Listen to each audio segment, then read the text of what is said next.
If you've ever thought that life can't surprise you after a certain age, let me tell you my story.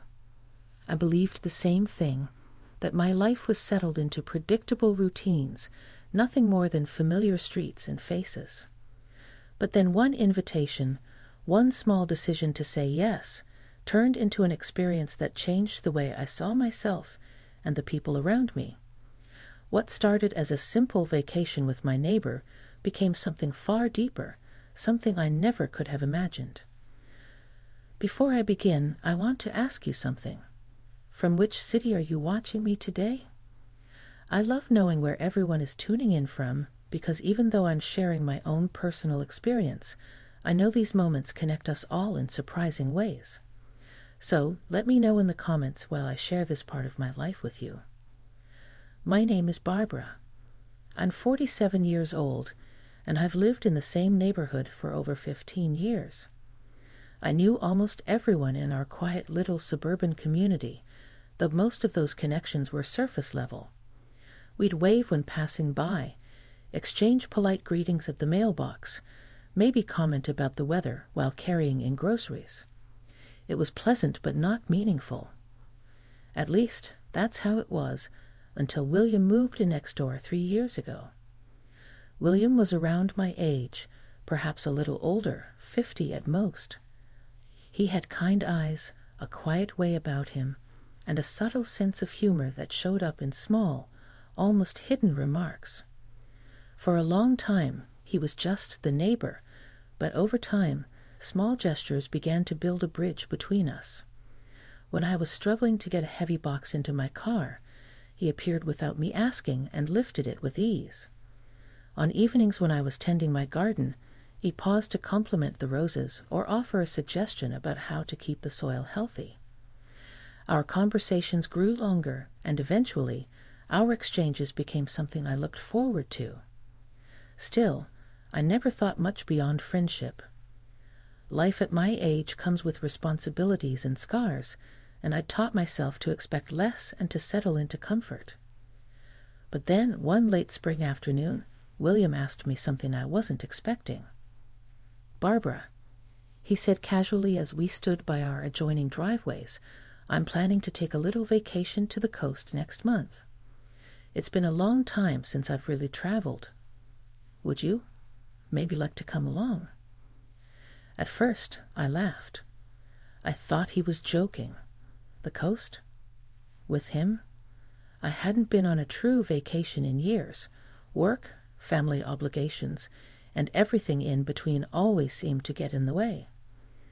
But when I saw the sincerity in his eyes, I realized he meant it. "Are you serious?" I asked. "Absolutely. I think you could use it as much as I could. No pressure, of course. Just think about it," he replied, his tone light but his gaze steady. That night, I lay awake thinking about it. My practical side listed reasons why I shouldn't. It might be awkward. It could stir gossip among neighbors. It might not even be enjoyable. But there was another side of me, one that longed for something unexpected, something that broke through the dull repetition of my days. And the truth was, I trusted William. He had never been anything but respectful, kind, and genuine. So I said yes. The day of the trip arrived, and as soon as I stepped into his car, a strange mix of nerves and excitement filled me. William had thought of everything. He'd packed snacks, chosen a playlist with music that spanned decades, and even printed out directions, though the GPS was right there on his dashboard. "Just in case technology fails us," he said with a grin, waving the papers. The drive was long, but not once did it feel tiring. We talked about everything. Our childhoods, favorite books, even the regrets that still weighed on us. I told him how I sometimes wondered if I'd missed out on the chance to truly live, to take risks when I was younger. He listened with an attentiveness that made me feel seen in a way I hadn't felt in years. When we finally arrived at the little seaside town, the air was salty and cool, the sound of waves rolling in like a steady heartbeat. We checked into a small inn that looked like it had been standing for 100 years, with creaky wooden floors and lace curtains on the windows. My room was right across the hall from his. The first evening, we walked along the shoreline as the sun dipped low, painting the sky in shades of orange and pink. The sand was cool beneath my feet, and the breeze carried the scent of the ocean. William walked beside me quietly, hands in his pockets, until he suddenly said, "You know, I wasn't sure you'd actually agree to this. I'm glad you did." His words warmed me, and I smiled. I wasn't sure myself, but I'm glad too. We stopped at a small cafe near the pier for dinner, and over steaming bowls of clam chowder, we talked about life again. Only this time, the conversation took on a more personal, vulnerable tone. William shared how the past few years had been lonely since losing his wife. He wasn't bitter, just honest. I could see the mixture of sorrow and resilience in his eyes. I, in turn, admitted my own fears. That sometimes I felt invisible. That the world seemed to move faster than I could keep up, and I often wondered if anyone truly noticed me anymore. He reached across the table, just briefly touching my hand, not lingering, not crossing boundaries, but enough to let me know he understood. That night, back in my room, I found myself lying awake again, but this time it wasn't worry keeping me up. It was a strange, comforting sense of possibility. The kind of feeling I hadn't experienced since I was much younger, when the future seemed full of open doors instead of closed ones. The next day was even more revealing. We explored the town together. Antique shops, old bookstores, quiet corners where locals gathered. He bought me a seashell necklace from a vendor, insisting it matched my spirit. I laughed at his choice of words, but when he fastened it around my neck, I felt a flutter I hadn't felt in years. By the afternoon, we found ourselves sitting on a bench overlooking the sea, the waves crashing against rocks below. The silence between us wasn't empty. It was full, rich, alive. And then William spoke softly, his voice almost lost to the wind. "Barbara, I don't want to make you uncomfortable, but being here with you has reminded me what it feels like to enjoy life again." I'd forgotten that. I looked at him, and in that moment I saw not just my neighbor, but a man who carried his own quiet strength and vulnerability. A man who had, without either of us planning it, opened a door to something new. I didn't know what the rest of the trip would hold. I didn't know if this was the start of something lasting or simply a fleeting connection. But what I did know was that I felt alive. And sometimes that's enough to begin with. Morning light poured through the lace curtains, drawing thin silver lines across the floorboards and over the suitcase I hadn't quite unpacked. I woke before the alarm because the ocean never really lets you sleep in. It nudges you awake with the hush of its breathing, like a steady reminder that time is moving. I lay there a few moments, listening, thinking about how yesterday had ended, William's quiet admission on the bench, the way it settled in my chest like a stone that wasn't heavy but grounding. There was a warmth in it, and also a tremble. I didn't know what to do with either, so I started with coffee. The inn's little breakfast room smelled like toast and oranges. A radio low in the corner played a station that could have been from any decade, the kind of soft, timeless music that fit the salt-stained windows and the framed photos of fishing boats along the wall. William was already there, a newspaper folded under his elbow, 2 mugs in front of him. When he saw me, he stood, that small, old-fashioned courtesy I'd almost forgotten existed. "Good morning," he said. "I wasn't sure how you'd take it, so I brought options."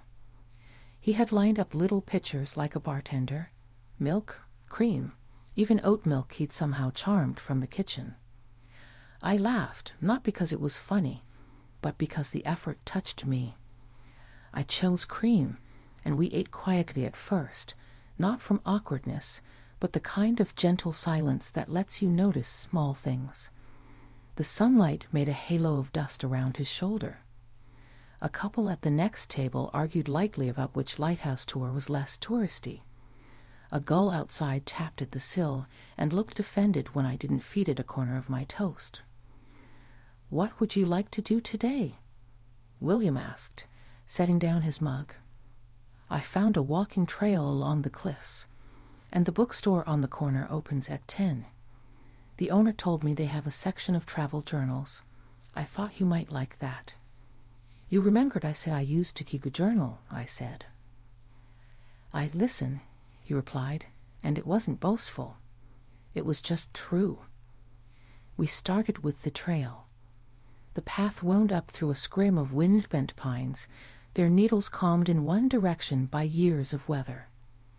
The ocean roared loud enough that words felt almost unnecessary, so we walked in rhythm, the crunch of gravel under our shoes and the call of distant gulls keeping time.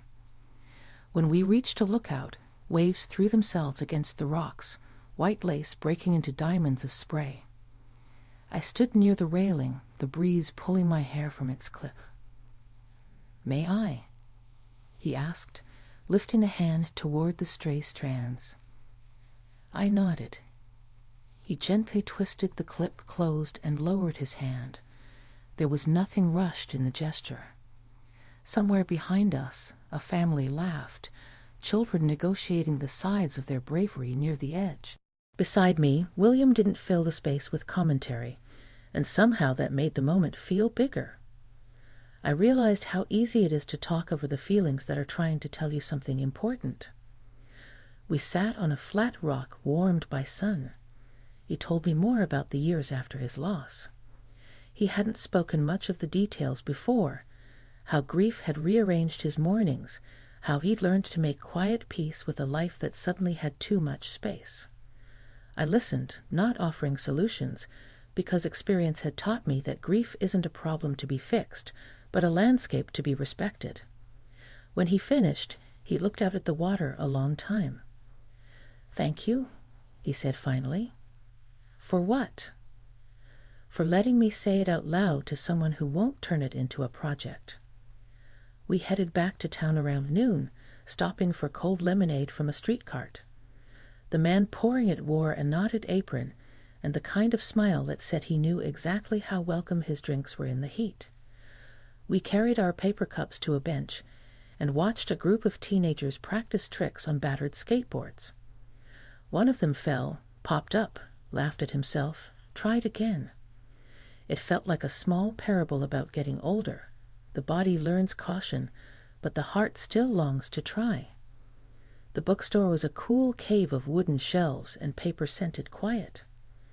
A small bell announced our arrival, and a woman with gray curls and glasses nodded from behind the counter as if she were greeting frequent guests.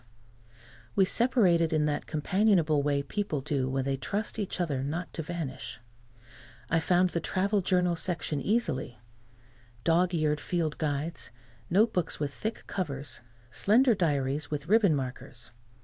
One, bound in faded blue linen, had a small brass clasp and a page at the front that said, "For the record of days you didn't want to forget."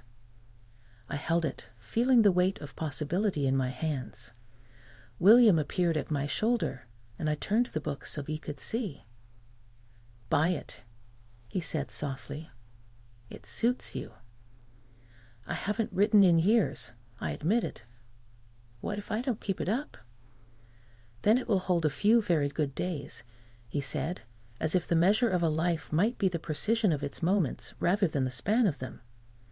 We bought it, along with an old postcard of the town's pier, at dusk. The shopkeeper slid the journal into a paper bag and tucked the postcard inside without charging for it. "A souvenir," she said, "from one recorder of days to another." In the afternoon, clouds gathered like a council over the water. The air changed, not colder, just expectant. By dinner, the first drops tapped the windows, and the inn's hallway lights blinked once, twice, then steadied.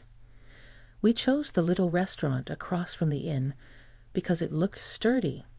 the kind of place that had already stood through 100 storms.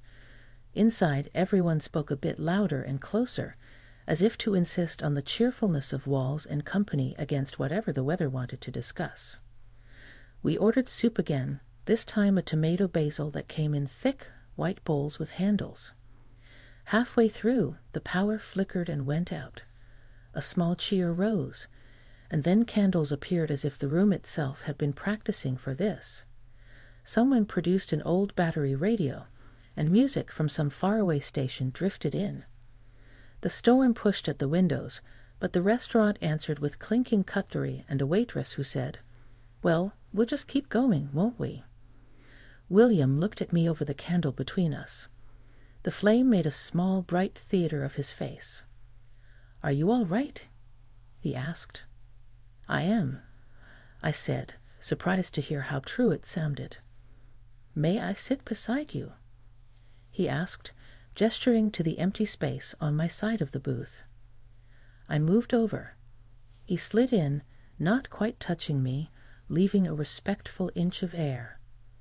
The kind of space that says you are free to lean in if you want to, and you are free not to. The radio found a melody that might have been from our youth, something with a soft drum and a patience that modern songs seldom allow. A couple near the door began to sway, standing in a circle of candlelight as if they had conjured a ballroom out of rain and good humor. "Do you dance?" William asked, a smile in his voice. "I used to," I said, "very badly." "Then we'll match." We stood. The floor was sticky in places where someone had spilled a drink, and the candlelight made everything feel like a memory, even as it was happening. He held out his hand and waited.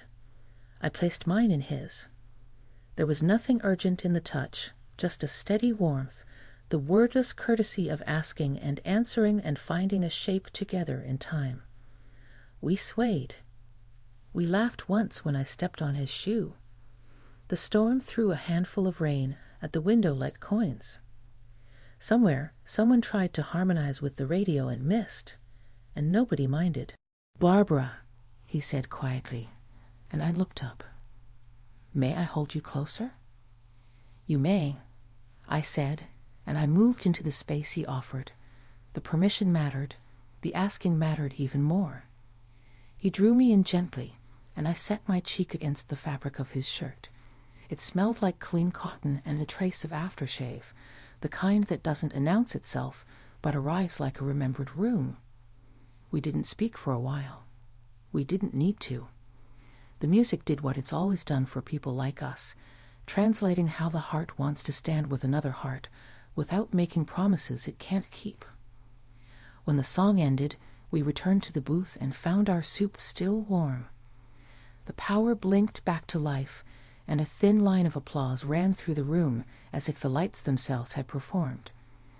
We finished dinner, then braved the short dash across the street. The rain had slowed to a silk of mist. In the hallway, we paused between our rooms.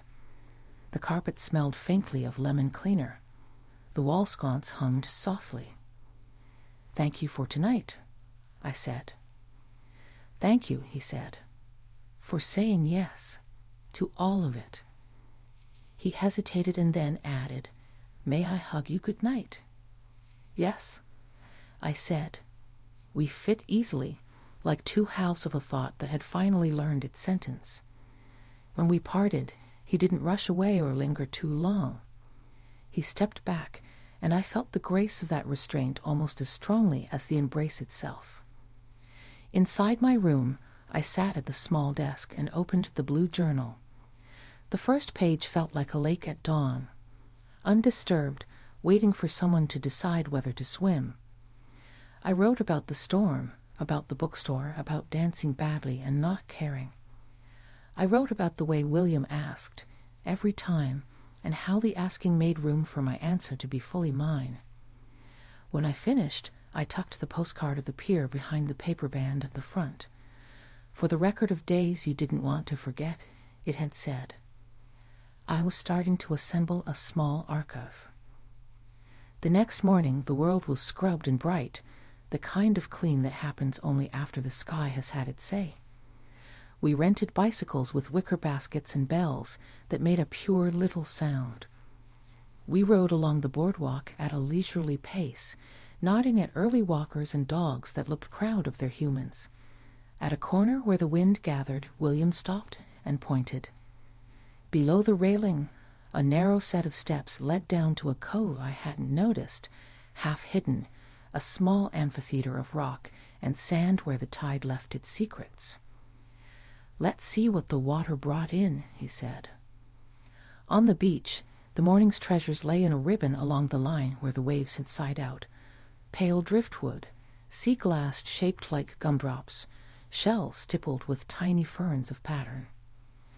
I crouched and found a small, smooth piece of green glass, edges dulled by time and travel.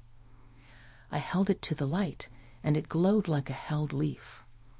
"Here," William said, and when I turned, he was holding a flat stone about the size of my palm. In the center, nature or luck had drawn a pale heart. Not perfect, the way hearts never are, but unmistakable. He placed it in my hand and didn't make a speech. Some gifts don't require narration. We sat on a low rock and watched a fisherman in a yellow slicker cast his line with patient ritual. William cleared his throat, the way people do when they want to say something carefully. "I don't want to rush you," he said. "I don't want to rush anything. But I also don't want to pretend this is just a pleasant trip we'll forget next week. Would you consider, when we go home, letting me take you to dinner? Not as neighbors who share a fence. As two people who met beside the ocean and decided to keep talking. The simplest questions can be the hardest. They carry a history in them. I thought about my house, the routine I'd built like a fortress, the version of myself that had learned to be safe rather than surprised. I thought about the feeling of being seen without being solved. I looked down at the heart on the stone, irregular, weathered, a shape made by pressure and time. "Yes," I said, "I would like that very much." He exhaled a little, laughed under his breath, as if he'd been holding a note longer than he'd meant to. We didn't seal it with a kiss, not then. We sealed it with a plan. A date at the diner on the corner back home, the one with the good lemon pie, next Friday at 7. Sometimes the promise of an ordinary evening is the most romantic thing you can set on a calendar. On our last evening, the town unfurled a sky so generous with color it felt almost brazen, lavenders and persimmons, the sun drawing a last hot line along the horizon. We returned to the pier from the postcard, because good stories like to circle where they began. People leaned on the railing in pairs and ones, all of us attending the same quiet ceremony. A child asked an earnest question about whether the sun gets tired. A man in a red cap answered with authority, even though he had no idea. The water made its old pledges.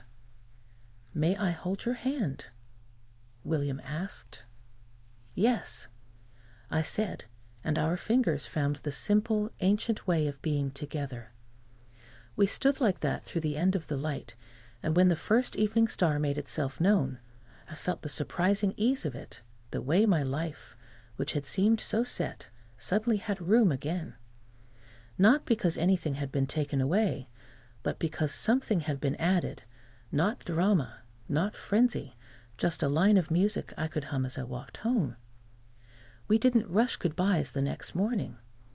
We packed slowly, stopped for coffee, thanked the innkeeper whose smile said she'd seen these beginnings before. The drive back was quieter than the drive out, not from sadness, but from a fullness I didn't want to dilute with chatter. We pointed out small things to each other, the hawk making lazy circles above a field, the roadside stand selling peaches, the way the clouds arranged themselves like pages in a book.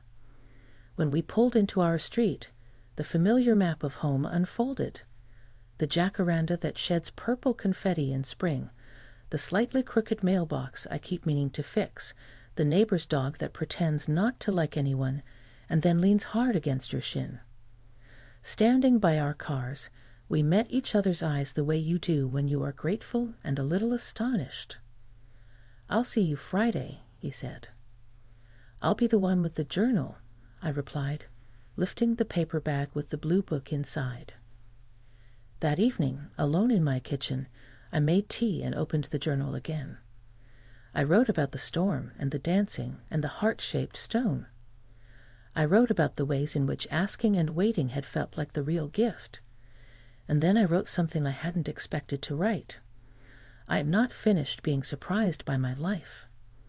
I read the sentence twice because it looked like it belonged to someone braver than me. But it was mine. That was the surprise. I set the journal beside the vase on the table and held the stone in both hands for a long moment.